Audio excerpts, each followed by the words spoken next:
Hello everyone. Today we are going to see what's wrong with the 2016 Dodge Grand Caravan. This goes for any Chrysler product, Dodge entire lineup from all the way from 98 through 2017, I believe.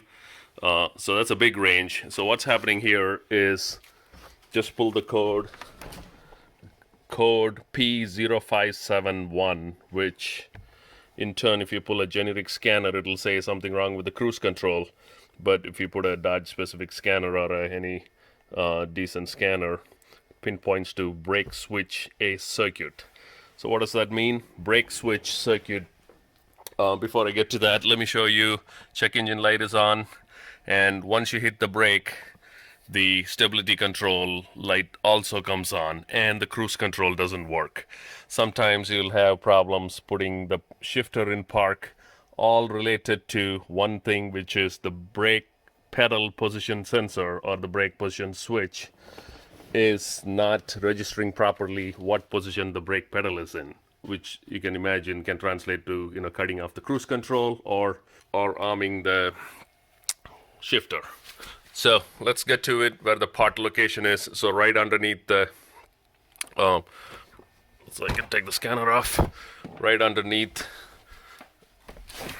right next to the brake pedal. If you track the brake pedal all the way up, you would see the brake pedal position switch all the way up here. The way to remove that is you twist it. You basically make a twist and pull out with the wiring harness. That's the easiest way it comes off. And as you can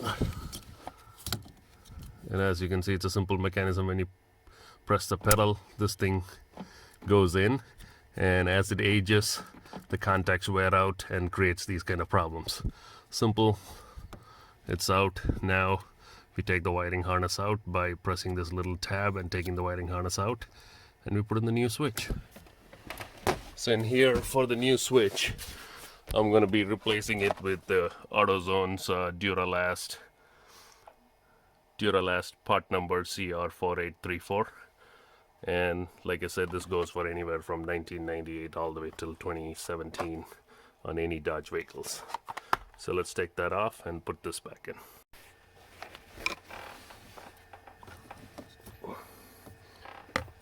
Right, to remove this, you just stick a screwdriver on this little slot on the bottom, and out that comes.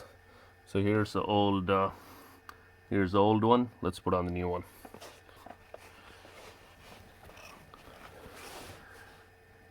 All right, we got the new part, exactly same part.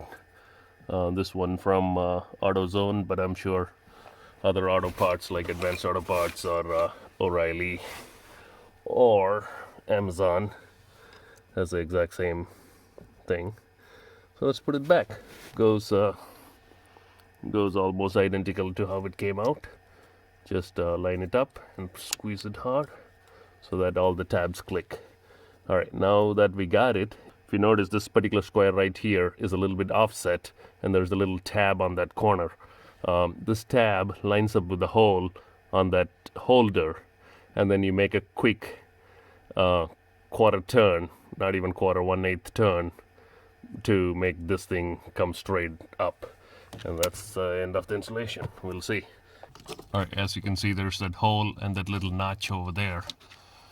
We just had to line up this black part into the hole, and if you notice this tab, that goes into that notch.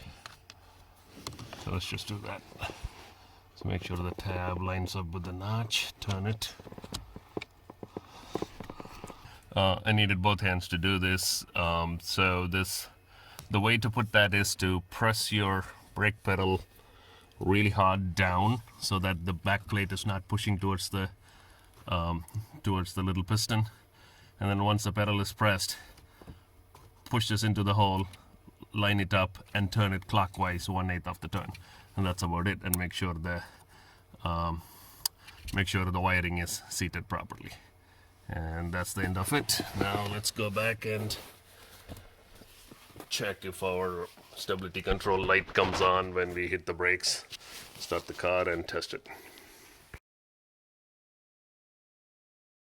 The brake pedal switch has been replaced, and took it for a test drive and tested 3 elements. Number 1, whether the brake light comes on. Yes, it does come on.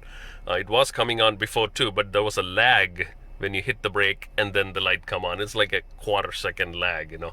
Now it's you can see the difference. It's coming on immediately. The second thing is the variable stability control light is no longer on, as you can see, and I just cleared the code on the check engine light.